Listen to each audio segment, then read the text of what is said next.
There are many tiers of employment laws that apply to all of you. At the federal level, of course, we have many different federal statutes that you all have to comply with. And as you also know, states can pass their own laws, which sometimes mirror the federal laws and sometimes are different in varying degrees. Counties can pass employment laws, and so can municipalities. And if you live in the city of Seattle, I think you have vivid experiences with the types of employment laws that the city of Seattle can pass. So when you're faced with all of these different types of laws, your requirement, of course, is to comply with the law or the portion of the law that provides employees with the greatest protection. And that can be quite a complex web to work your way through. And the purpose of our seminars is to help you think about those laws and how they interact with each other. So today, when we talk about the federal legal developments in the employment arena, keep in mind that there are also state laws and sometimes county and city laws that might address the same topic and might be different and will have to be reconciled with the federal requirements. Today, we have two speakers whom you probably have not had an opportunity to hear before. The first is Derek Little. Derek has been with Carr Tuttle for 15 years now. He is a graduate of the University of Chicago Law School, has a master's degree and also an undergraduate degree from Reed College in Portland. Has had a lot of other work experiences before becoming a lawyer, including doing construction work and newspaper work. So he brings a lot of practical real world experience to his practice. He does quite a bit of employment litigation work. So if any of you do know him, it is probably in the unfortunate circumstance of being involved in employment litigation. Also speaking today is someone who is relatively new to our firm, Alyssa Krueger. She joined us in October of 2022 and is splitting her time between the mergers and acquisitions group and the employment group. Although I do have to confess she's doing more of the former than the latter. And in looking at Alyssa's CV, one of the interesting things I noticed was that she is quite interested in outdoor activities and has actually climbed Mount Kilimanjaro, which is no small feat. But I also noticed that she had hiked 70 miles of the Pacific Coast Trail. But I will say that the Pacific Coast Trail is 2,630 miles long. So she still has quite a task in front of her to accomplish the entire feat. So with that, I'll turn it over to Derek to get us started. Oh, by the way, one last thing. We have a Q&A function, obviously, as a part of our webinar. So if you send us questions, we will try to answer most of them at the end of the series, but we will save them for the end of the presentation. Well, thank you very much, Rick. I appreciate that, and I'm sorry I don't have a similar hiking accomplishment to boast of, but I'll work on that. So anyway, appreciate that. So as Rick said, there's a lot of potential material one could cover in terms of the federal employment laws, and I'll be focusing on just three areas, and then before I pass it over to Alyssa. The first of these is the wage and hour area, the Fair Labor Standards Act, which, as you know, is the federal law governing those issues, and a new case that's come out from the Ninth Circuit that I think might affect many employers, and it's a little bit troubling in its implications in terms of what work needs to be paid for under the FLSA. Next, I'll be talking about the Federal Arbitration Act, the FAA, and a new post-Me Too movement change to that law, essentially creating a special exception for claims of sexual assault or sexual harassment. An important and significant change to that law. And then finally, there's been a new technical assistance manual issued by the EEOC regarding the Americans with Disabilities Act, and and the way use of new technology, algorithms, and AI and others, or high-tech aids to hiring and recruitment and promotion can end up running afoul of the requirements of the ADA with respect to reasonable accommodations and disability discrimination generally. So it's important to be aware of the way that software can potentially cause problems in a way that you might not anticipate. And you might be responsible even if it's your vendor who you've outsourced these processes to. So just moving ahead to the first topic, the FLSA, should booting up your computer be paid? And this Ninth Circuit case says yes, cutting to the chase a little bit. But I thought it might be helpful to provide a little background on the FLSA generally in order to understand the context for that decision. The FLSA is this sort of landmark New Deal legislation, provides for 40-hour work week, time and a half for overtime. And ever since it's been passed, there's been a lot of confusion, uncertainty over what hours within the work week need to be paid.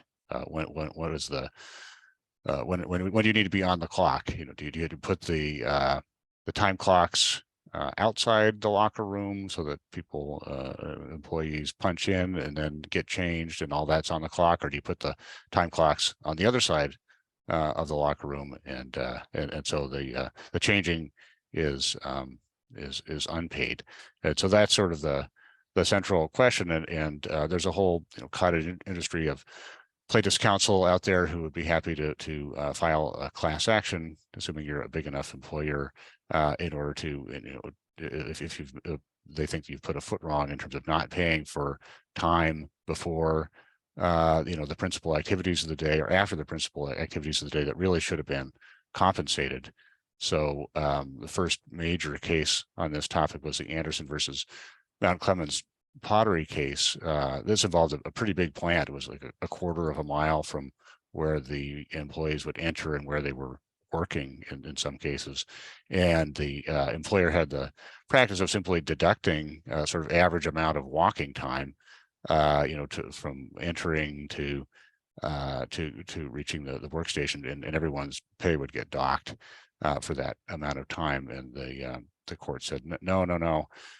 You need to pay for that walking time. You need to, the employee didn't have a choice about it. That was part of the work week, something that they had to do.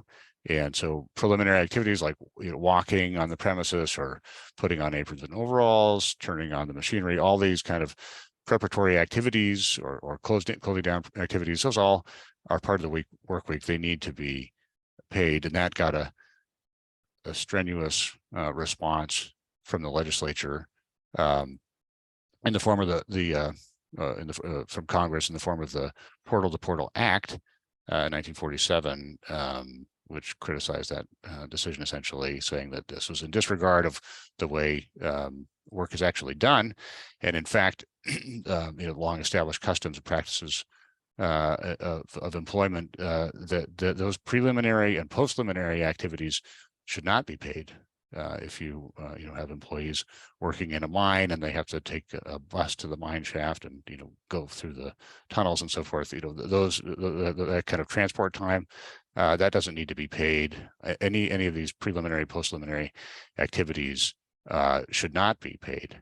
They're not part of the work week under the FLSA, and so that doesn't necessarily clarify things too much, because then you still have to know what is a preliminary and post-preliminary activity, and how is that different from the principal activities that the employer is actually paying the employee to perform. And so the Steiner versus Mitchell case was an important one. This involved employees in a battery factory, and they apparently were covered with toxic battery dust at the end of their shifts, and they needed to take a shower and change clothes. Example of a after work activity, but it was deemed to be integral and indispensable to the principal activity. So that needed to be paid. An activity that's integral and indispensable to the principal activity that's being paid for has to be paid. And clearly these were sympathetic, plaintiffs in this case.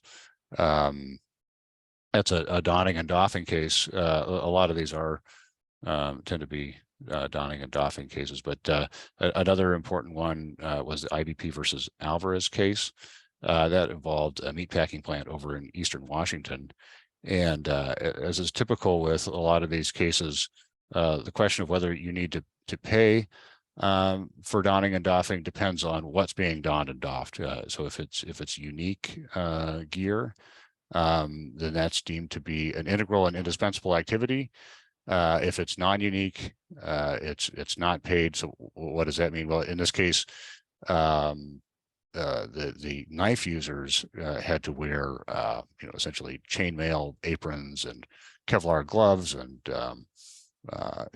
puncture resistant sleeves, and so they essentially had to have this armor that was deemed to be specialized. So for those employees, donning and doffing time was compensable, but for the unfortunate others who were not knife users, their time was not compensable, according to the district court, and that was sort of unchallenged on appeal. So the other employees who just had to put on smocks or hard hats, boots, goggles, gloves, those kinds of basic, standard protective gear, but not specialized gear, that donning and doffing time for that type of clothing and gear was not compensable, only for the unique gear. And for the unique gear, donners and doffers and knife users, their time spent walking from the locker room to their workstation was compensable. So this brings up this concept of a continuous workday. The defense counsel wanted to say, well, sure, okay, putting on the chainmail and so forth, that may be compensable, but the walking time from the locker room to the workstation, that's sort of classic unpaid time. You don't have to pay for walking time. And the Supreme Court said, no, once you've done your first integral and indispensable activity of the day, that starts off your continuous workday, and you have to be paid. You can't have a donut hole of unpaid time in there. So that's an important concept in these cases. Lindo versus United States, that is the leading case in the Ninth Circuit on the question of de minimis time. As the name suggests, it's small amounts of time that are deemed to be not compensable. They're not worth worrying about. They're just too short, too variable. They're too administratively difficult to measure. These employees worked on hydroelectric dams on the Columbia River, and there were sort of control room employees and others who were in charge of the hydroelectric the power equipment and navigational locks, and during shift changes they would have to have a handoff and go over the logbooks with the outgoing shift, maybe deal with some ongoing operation of the locks if that was still happened to be happening at the time of the shift change. But there was a lot of socializing. It was very variable how much time was involved. It was average maybe 7 to 8 minutes a day, and so the Ninth Circuit said this is not something that needs to be paid work. It's just too small and too variable. And it also, I think that the socializing aspect may have played a part in that. If the time is sort of being used at the employee's discretion, it's less likely to be deemed to be compensable time. But you can't really go too far with that analysis, in terms of who's requiring the time. Even if the employer is absolutely requiring the activity, it still may not be paid work. That was the teaching of this Integrity Staffing Solutions versus Bus case. This involved Amazon warehouse employees who had to undergo security screenings at the end of the day to make sure that they weren't leaving with any merchandise from Amazon. And so it wasn't something that the employees wanted to do. It was required. It was only for the benefit of of Amazon to avoid losing their merchandise. So, but the Supreme Court said no, that doesn't need to be paid, and the reason why it doesn't need to be paid is because it's not an intrinsic element of the principal activity that the employees are doing. What the employees are doing is retrieving items from shelves and putting them in boxes, and you don't need a security screening to do that. At the end of the day, that's a totally different process. You could get rid of the security screening and the Amazon would lose some more merchandise, but that wouldn't stop the principal activity from going forward. So it's a very employer friendly result, looking at that relationship between the activity at issue and the principal activities that the employee is being paid for, whether it's really integral and indispensable to the principal activity.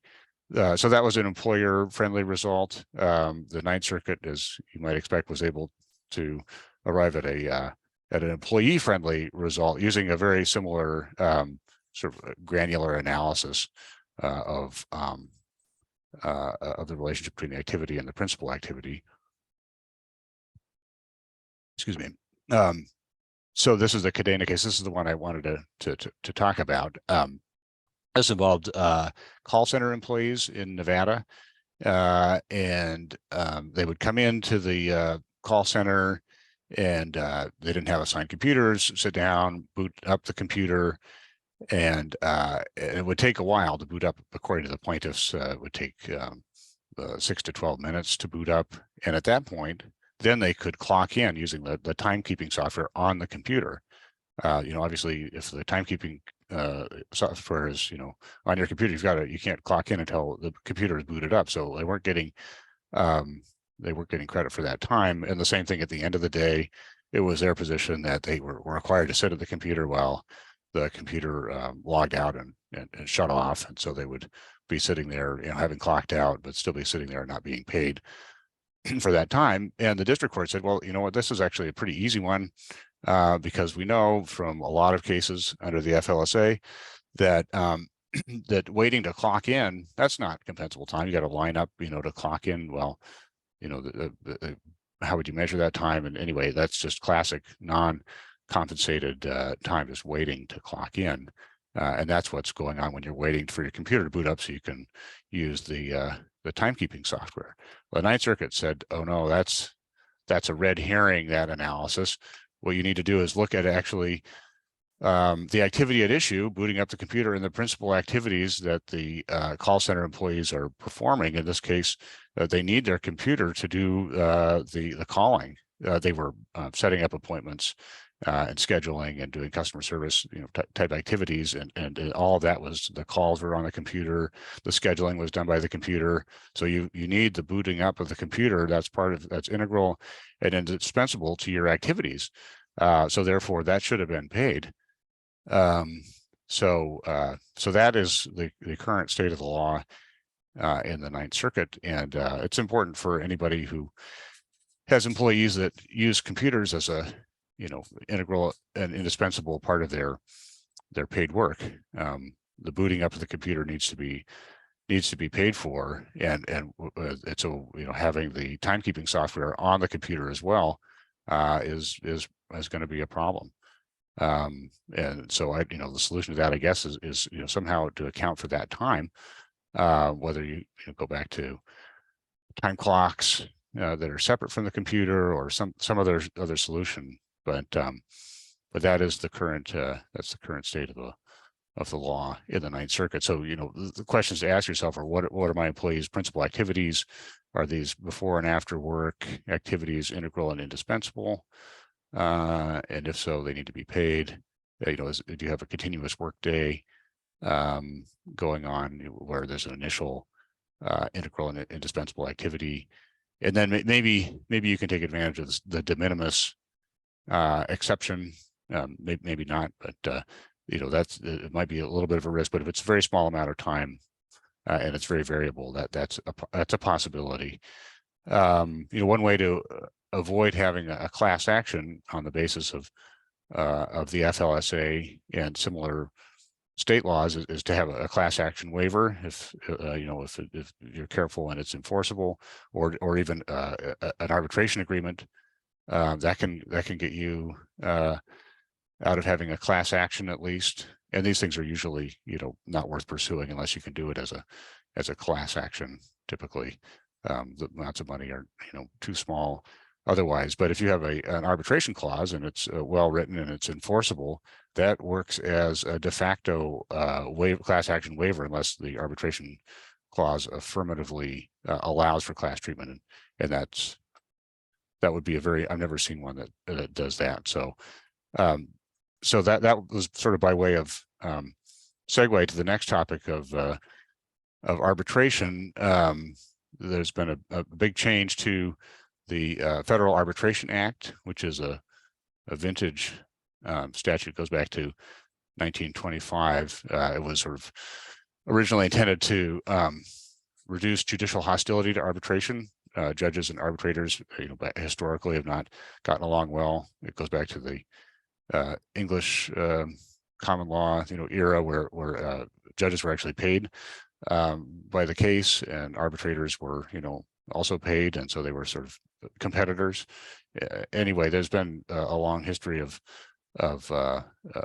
hostility to arbitration as a means of dispute resolution, and this sort of has been litigated a lot, and the Federal Arbitration Act was designed to make sure that arbitration agreements are enforceable and to push back against the hostility to arbitration. But more recently, in the aftermath of the Me Too movement, a lot of states felt that sexual assault, sexual harassment claims needed to be public, that it was keeping these hushed up and resolved in private arbitration. That was what was part of the problem that was causing people like Harvey Weinstein to be able to continue doing what they were doing out of public view. And so making sure that if a plaintiff wanted to bring a lawsuit, that they could do so in a public court, that would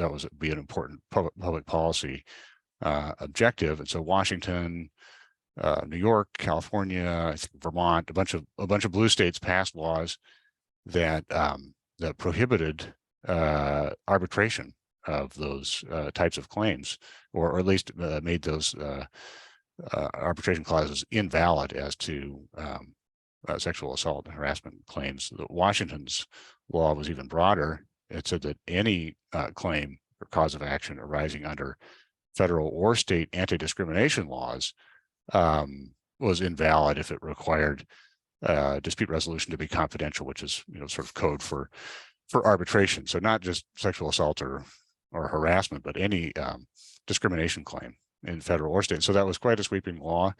In 2018, the problem with these laws is that they always get preempted by the Federal Arbitration Act. It has been ruled to have broad preemptive power, and so anytime a state legislature tries to disadvantage arbitration agreements compared to other contracts you might enter into, that gets preempted under the Section 2 of the FAA. Arbitration agreements are simply contracts like any other, and they can be invalidated on the basis that any other contract can be invalidated. Typically the arguments are that it's unconscionable, but you can't single an arbitration agreement out for unfavorable treatment or different treatment than other contracts. So that it always sort of bugs me a little bit that they talk about the ending forced arbitration of sexual assault and harassment claims. That's actually the title of the legislation, but you can't force anyone to arbitrate under current law. It's because if you don't have a meaningful choice when you entered into the arbitration agreement, just like any other contract, if you didn't have a meaningful choice when you entered into it, if you were coerced or it was buried in the fine print, you can't. That's not an enforceable arbitration agreement. It never has been. That would be procedurally unconscionable. So it's not new. It wasn't being forced before, but you see a lot of discussion about forced arbitration in media and in the law.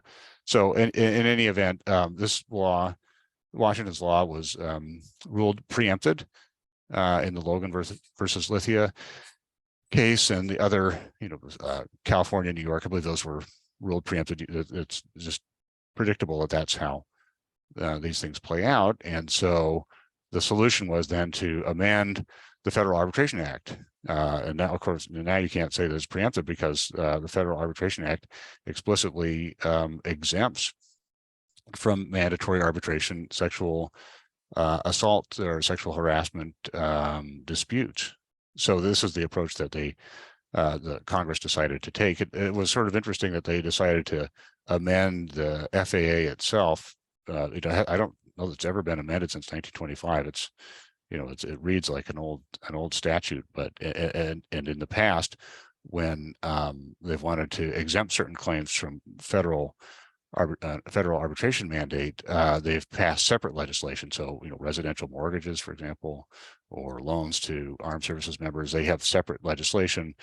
They didn't amend the Federal Arbitration Act. This is a little bit counterintuitive to do it this way because the Federal Arbitration Act doesn't apply to all employment relationships. So, for example, railway workers aren't under the FAA.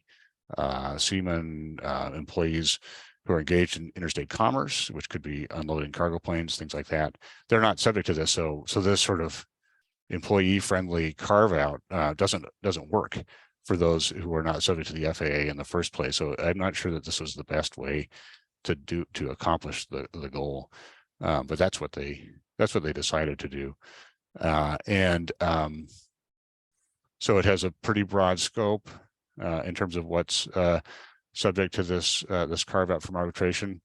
And sorry, just to go back for a second, it gives the plaintiff or the claimant a choice. So if they don't want to be in court, they don't have to be. They could stick with the arbitration clause, and maybe they would prefer to have the dispute resolved, more privately in arbitration.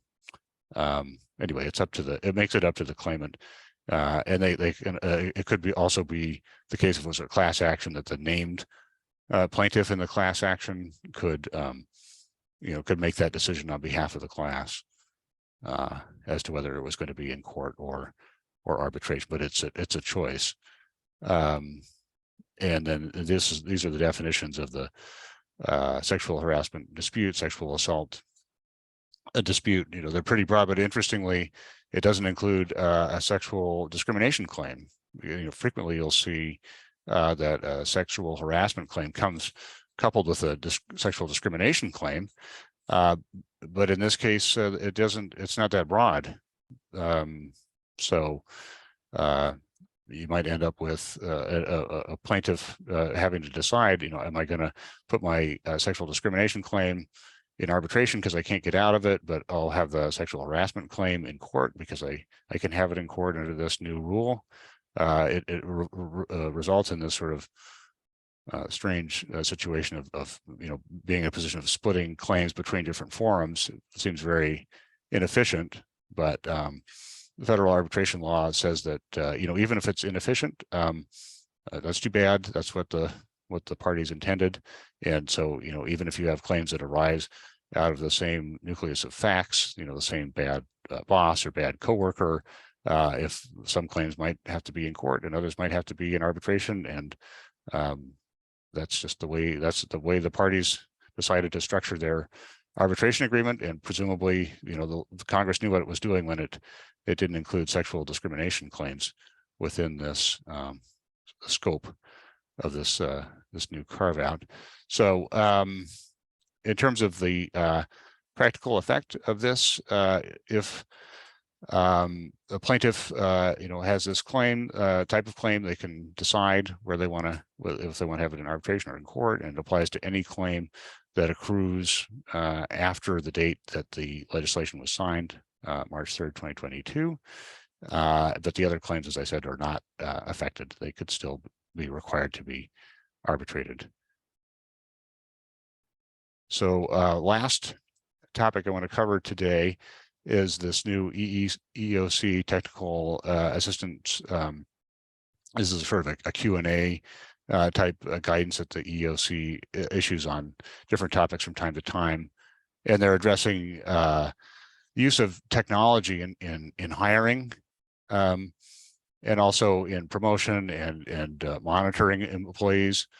Apparently, this is a new thing that people do to try to make hiring easier, and it's often outsourced to a vendor. You can have the vendor go through a bunch of resumes and or use a chat bot to talk with applicants for a job, or do some kind of performance testing, and that's a way of sort of easing the hiring process.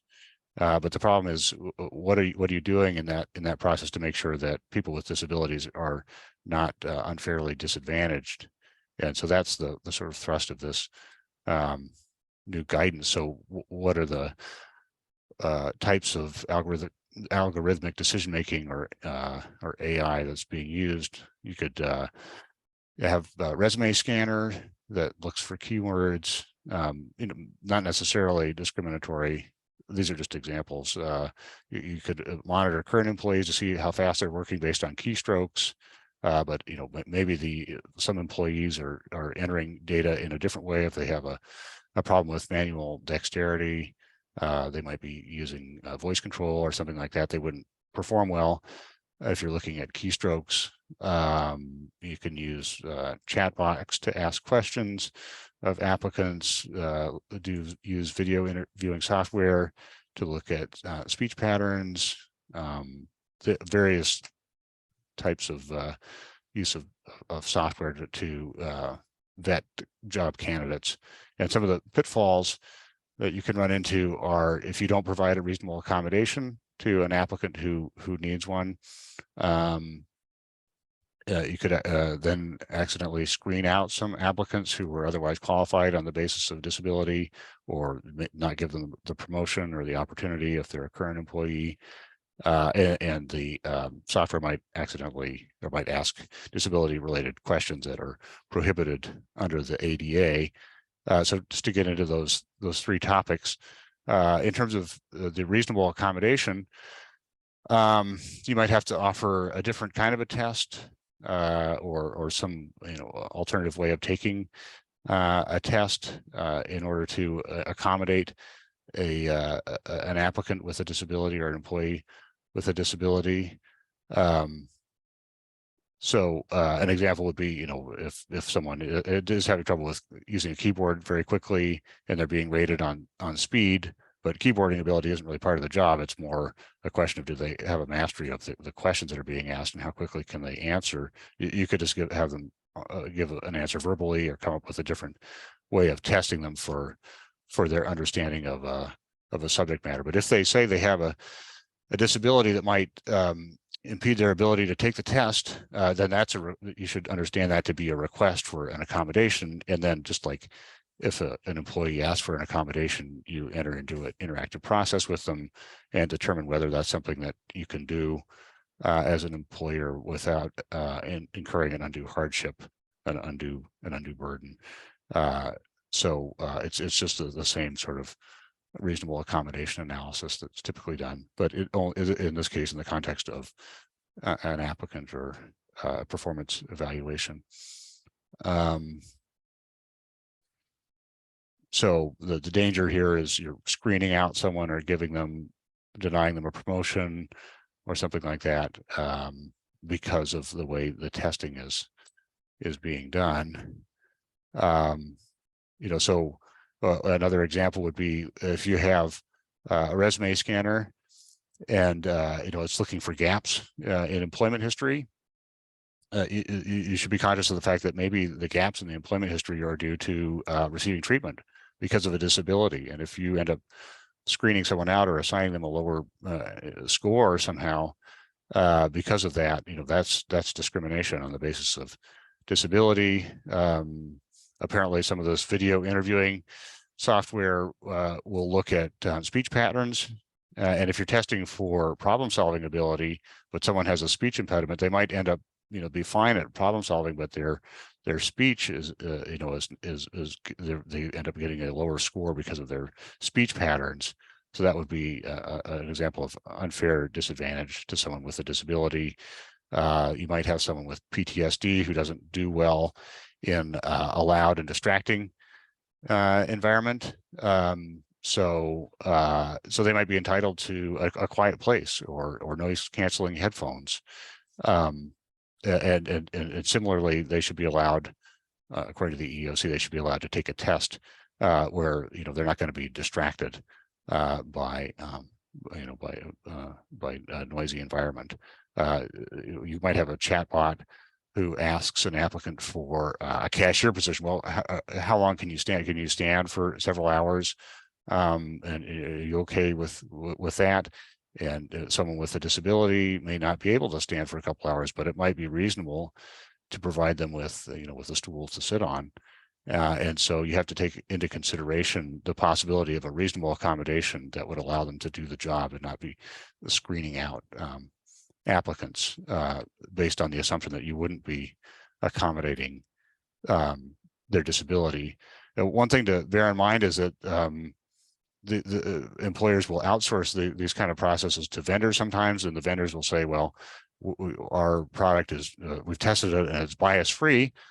So don't worry about it. Well, when they say it's bias free, typically they're not looking at disability bias. They'll be looking at racial bias or national origin or something like that. They would test it on different groups of candidates to ensure that it's not impermissibly discriminating on those bases, but typically it's not done on the basis of disability. And according to the EEOC, you as the employer are responsible even if you've outsourced it to the vendor. So you have to be cognizant of that. So ask the vendor questions about what they did to about these issues of reasonable accommodation. Make sure that applicants know that there are accommodations available. Make it clear what's being measured by the tool, so that applicants or employees who are being evaluated have the ability to know how their disability might put them at a disadvantage, and just generally make sure that what's being measured is actually needed for the job, so you're not screening people out on a basis that's not relevant to the job that they're being hired to do. The other thing to be cognizant of is under the ADA, you're not supposed to ask disability related questions or do any kind of medical exam, including asking about physical or mental health impairments before you've made a conditional job offer. If those questions or an exam or a fitness test or something like that, if those are really needed for the job, you should do that only after you've made a conditional offer. So you want to make sure that the software is not asking about disabilities. And I think that is all I have. And so we're going to hold questions at the end. You can put any questions in the Q&A section, and we'll be happy to attempt to answer them at the end. So with that, I'll pass it off to Alyssa. Great, thank you, Derek. And I just also want to thank Rick really quickly for that nice introduction in the beginning. Just so everyone knows, it rained the entire time I hiked that 75 miles on the PCT. So I don't think I'll be going back for the extra 2,000 or so miles, but it was a fun experience overall. Okay, so today I am going to be discussing some federal updates on federal pregnancy protections, possible change in definitions of independent contractor and joint employer classifications, and then a potential federal ban of all non-competes. So some pretty interesting topics, and we'll go ahead and get started. Okay, great. So first, we're going to talk about federal protections that are have recently been passed for pregnant workers and breastfeeding workers. So both of these acts, the Pregnant Workers Fairness Act and the Providing Urgent Maternal Protection Act, were signed into law at the end of 2022. The former, the PWCA, goes into effect in June, and the PUMP Act is effective immediately. So employers should start complying with the Pump Act about a month and a half ago. It's time to start working on that one. The PWCA, you have a little bit more time to look at and make sure that you are in compliance with. So the PWF, the Pregnant Workers Fairness Act, applies to 15 or more employees federally. This act provides for reasonable accommodations for pregnancy-related conditions as long as there is no undue hardship on an employer in providing those reasonable accommodations. So pregnancy-related conditions can be anything from not being able to lift 15 or more pounds to needing more frequent bathroom breaks, anything along those lines. There's a wide variety of things. Basically, if your doctor says that a condition is caused by your pregnancy, this would be a pregnancy-related condition. When you are determining whether an accommodation causes an undue hardship, that's going to be determined on a case-by-case basis, and you're going to need to look at things such as how much that accommodation would cost you, and how many employees it would impact, how many employees it would help. And then you're going to compare that to the size of your company, the resources that you have, and things along those lines. So unfortunately, with much of the law, there's no clear answer here on what would be an undue burden or an undue hardship. You really just have to look at it on a case-by-case basis. Another thing about this act is that employers may only require leave of a pregnant worker if there are no other reasonable accommodations available. So again, you have to use that undue hardship test and make sure that no other accommodation would be available to a an employer. And if that is the case, then you can require a pregnant worker to take leave, but that is kind of like a last resort.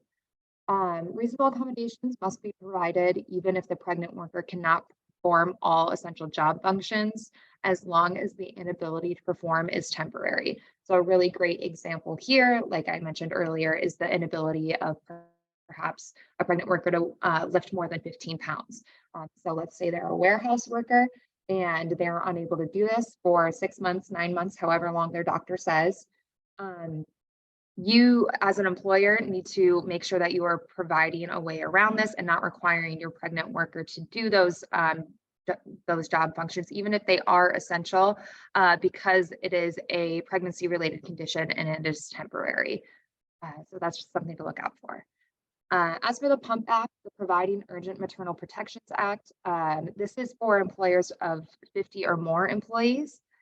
This provides for reasonable break time for nursing persons.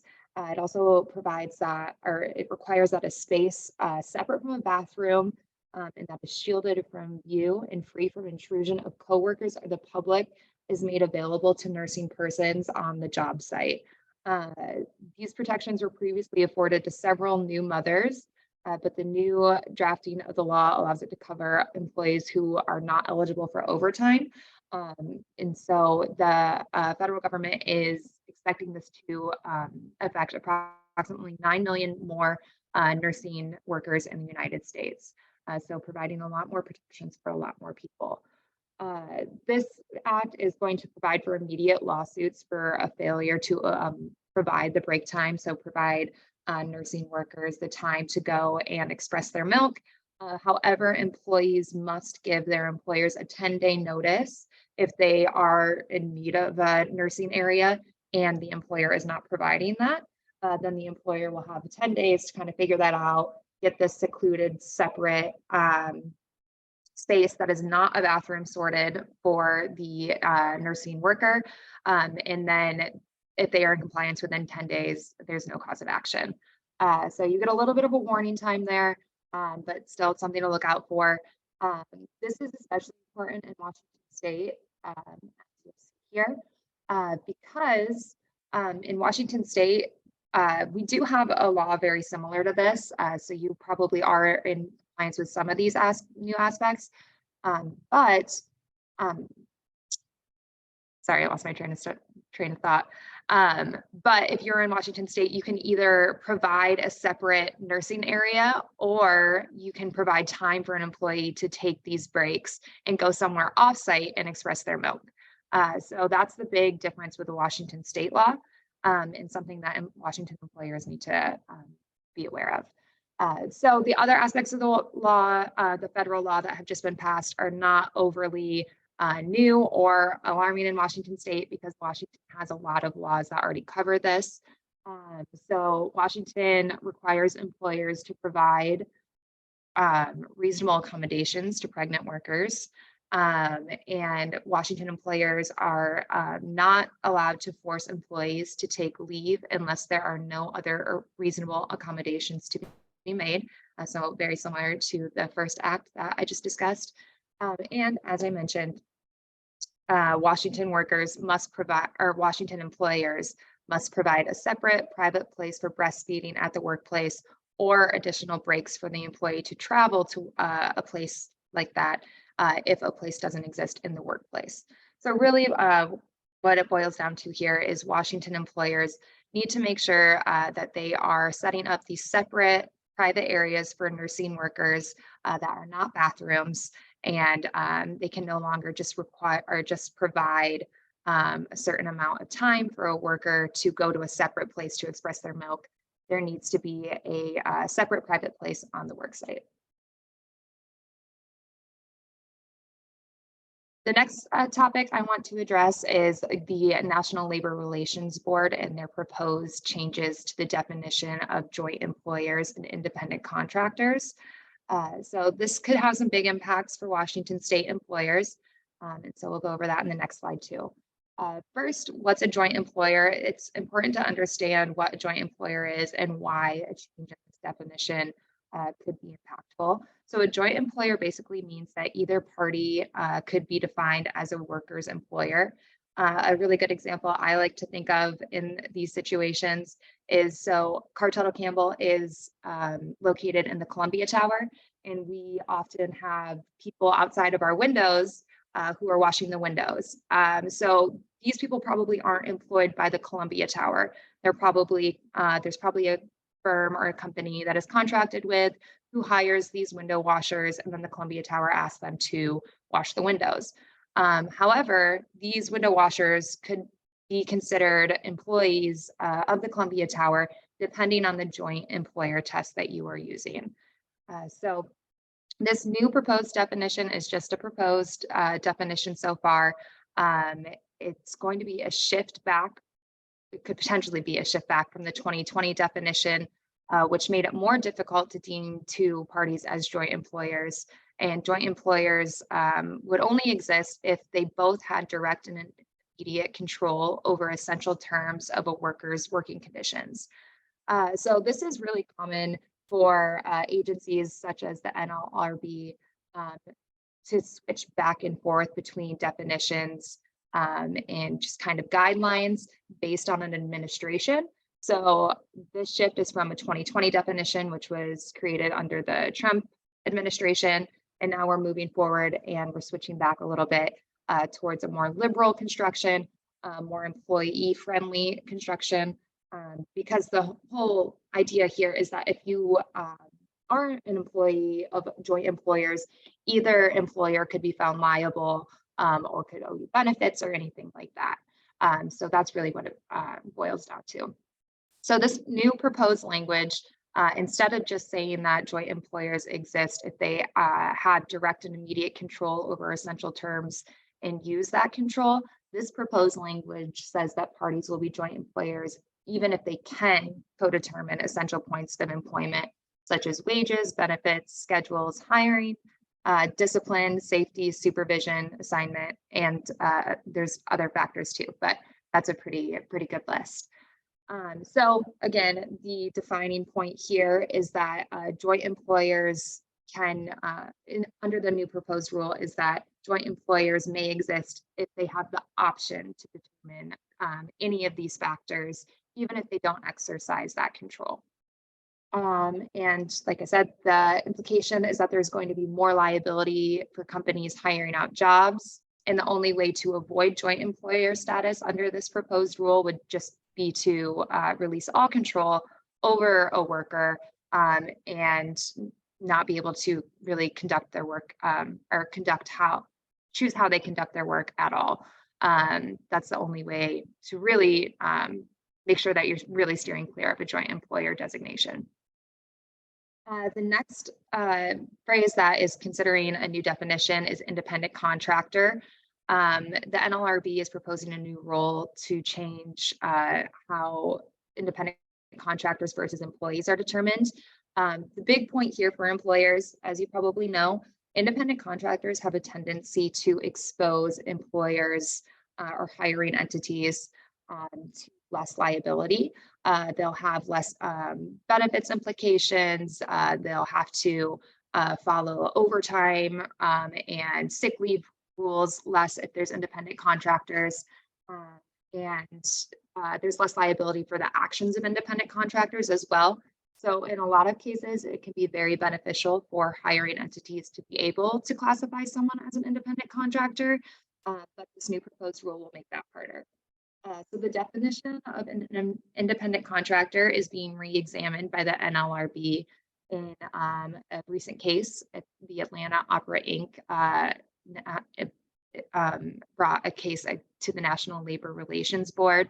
And they brought this case because the workers who are considered independent contractors in this case are not allowed to join unions. So these workers really wanted to unionize and were told that they couldn't because they were classified as independent contractors. So they're appealing that classification to the National Labor Relations Board. And then the NLRB is taking a look at maybe redefining and redetermining how you would figure out if someone's an independent contractor versus an employee. So the previous definition depended solely on entrepreneurial opportunity. But the NLRB is now considering readopting a rule that makes this the only one factor out of several factors when determining if someone is an independent contractor or not. So other factors could include the worker's schedule, the payment type, if they're salaried versus hourly versus paid by gig, who supplies supplies that the worker uses. So like in my window washer example, like so are they bringing their own cleaning supplies? Is the company that the Columbia Tower has contracted with providing all of the scaffolding and things like that. So those kind of things will be looked at if this new definition is adopted. And like I mentioned earlier, this makes sense. It's a reversal back from a definition that was adopted during the Trump administration to make it easier to define someone as an employee. The new rule would. So how does this affect employees and employers in Washington State? The joint employer proposed changed.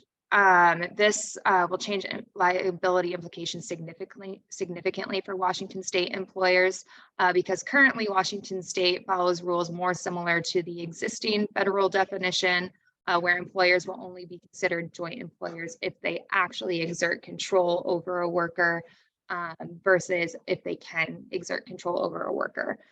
So this would have big implications in Washington State. It's definitely something that Washington employers need to look out for and on their radar.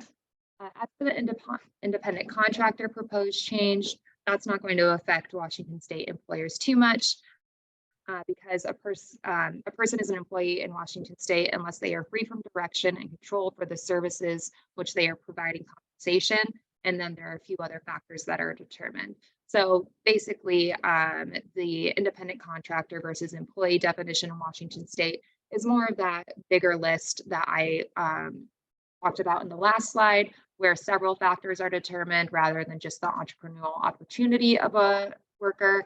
And so, yeah, this new definition wouldn't be overly impactful in Washington State. So the last point I wanted to talk about is the FTC's proposed ban on non-competes. So this proposal is actually in the public comment stage. It will be in the public comment stage through March 10th. So if you want to go and put your input in on the FTC's website, you are more than welcome to, and let them know what you think about this proposed ban. However, this is also proposed legislation. And legislation would be much more permanent there's not a public comment stage. The public doesn't get as much say in whether this ban is adopted. So this could either be passed through the FTC, through an agency, or through actual federal law. So we'll have to stay tuned and see what happens here.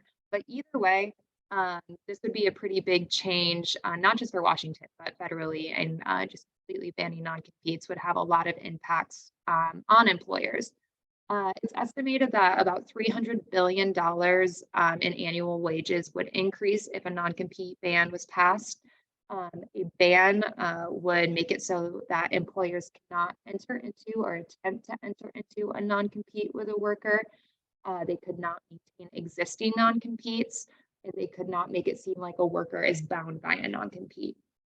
So on those last 2 points, any existing non-competes that you or an employer would have in place with an employee or even an independent contractor would still be in place for 6 months after this FTC rule was passed. And they would continue to prohibit workers from going into competing fields or whatever the terms of the non-compete were for 6 months. After those 6 months, even if the non-compete was technically still in place based on the timelines in the contract, they would no longer be valid. And then this third point, employers would not be allowed to make it seem even like an employee had entered into a non-compete. So to put kind of tricky language into a contract to make it an employee or an independent contractor question if they're allowed to go and work for other companies, that would not be valid, and that could potentially result in fines or other punishments on an employer. So a really interesting thing about this non-compete ban is that it would apply to independent contractors and interns as well. So it won't just cover employees. It'll cover basically anyone who is hired to do work. Non-competes entered into through a sale of business would still be allowed, but only if they were binding someone who owned at least 25% of the business that was being sold. So the reasoning there is that obviously you don't want to go and purchase, let's say, for example, a flower shop, and then have the owner of that flower shop who you just bought the business from open a competing flower shop right next door, and then all their customers would probably just prefer to stay with them and go right next door, and your business is a little bit you're in some trouble. So owners who own more than 25% of a business could still be bound by a non-compete. This would have a pretty significant impact in Washington state. So right now, Washington state does have some pretty strict non-compete laws, stricter than most states, but non-competes are still a viable option for employers or hiring entities. Right now, Washington allows non-compete for workers who make over $116,000, or employees who make over $116,000 annually, and for independent contractors who make over $291,000 annually. Any non-competes that are over 18 months long in duration will be presumed to be invalid in Washington state. So that is the tail end. It's possible that a court would look at a non-compete that is shorter than 18 months and say that it's not reasonable and that it causes too much of a hardship on an employee and doesn't really help the business of the hiring entity or the employer. So there's not really a point to it. But anything over 18 months will just be presumed to be invalid, and anything under will still need to be examined. Like I said, though, this new complete ban would make any non-compete invalid, regardless of an employee or an independent contractor's salary or payment, regardless of the duration, and regardless of the scope, the geographic scope. So this would be pretty big and definitely something to look out for. Other options that would still be available to employers if non-competes were banned federally are non-disclosure agreements and non-solicitation agreements. These would still be valid. So this makes it so that you can ask your employees to sign agreements saying that they won't take your trade secrets and go to an employer or go to a competitor and use those trade secrets or disclose customer lists or anything like that, or even leave your employment and go and solicit your customers once they start their own new business, something like that, would still be a valid agreement. It's just a non-compete would no longer be valid under these proposed rules. So with that, I think those are my topics. I think we're going to open it up to Q&A now. So if you have any questions, go ahead and pop it in the Q&A box, and we would love to try to answer them for you. Thanks, Alyssa. You know, it looks like I've had the benefit of watching the Q&A, and I've seen only one question come in so far. And that question seems to be directed to my subject matter, so it has to do with time clocks. And the question is, you know, if the time clock shows a minimal amount of time over 40 hours for the week, less than 15 minutes, can you round? Or do you have to pay all that time over 40 hours as overtime? And the regulations under the FLSA for rounding require that they recognize that rounding is often done, but it has to be done in an equitable manner so that you're rounding up and rounding down. So you can round 5, 10, 15 minutes. And that's the Department of Labor understands that happens, and that's okay, but only if there's no overt intention to short the employees on their pay. So you got to round up too, in other words, and it needs to sort of average out so that they're being fairly compensated. They're not being shorted when you look at it overall. So if you're only rounding down, that won't work. That's I don't know, Rick, if you want to give any other thoughts on that, but well, I think you're muted. I'm sorry. Yeah, I don't have any other thoughts on that. I think that's exactly right.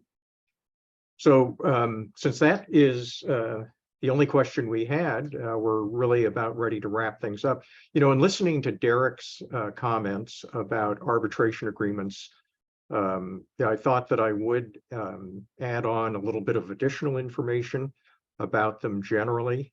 And that is it a good idea to have an arbitration agreement at all? You know, what are the benefits of having an arbitration agreement with your employees? And I know that some years ago, we probably had an employment seminar at which we talked about this issue. But just to refresh your memories, and for those of you who haven't thought about arbitration agreements, there are some advantages to having arbitration agreements. And the two most prominent ones are this. In the employment arena, as you probably know, if a plaintiff brings a lawsuit against you and prevails, you must pay for the plaintiff's attorney's fees. And in a lawsuit that goes to trial, the attorney's fees can easily rise to the mid six-figure level. You know, we're talking about 300 to 600,000 or more in attorney's fees incurred by the plaintiff's attorney.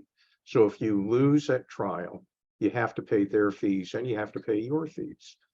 So the trial process is extremely expensive. Even if you prevail, you're still going to have to pay your own attorney's fees. If you have a well-crafted arbitration agreement, you can significantly limit the cost of attorney's fees. So there's a lot of value to having an arbitration agreement for that reason. The other reason that arbitration agreements are very practical and helpful for employers in employment cases is because if you lose in an employment case, aside from wage and hour type cases, but in discrimination cases in particular, a plaintiff is able to claim emotional distress damages if they sue under state law, and punitive damages under federal law. And when it comes to emotional distress damages, it is up to a jury to determine how much a plaintiff should be awarded for the indignity of being discriminated against. And the emotional distress damages can easily get into six figures and sometimes get into seven figures. And we sometimes refer to this as being the runaway jury. The jury becomes so distressed by the distress suffered by the plaintiff that they decide that they will teach the employer a lesson and award an outsized emotional distress verdict against the employer. In an arbitration setting, you're going to be using a trained arbitrator, oftentimes an attorney, who is agreed upon by both sides. And rarely do you see an arbitrator decide to award emotional distress damages that are outsized compared to the verdict itself. So you guard against being hit with a significant emotional distress or punitive damage claim if you have your case being adjudicated by an arbitrator. So those are the two primary reasons why arbitration agreements for your employees should be considered.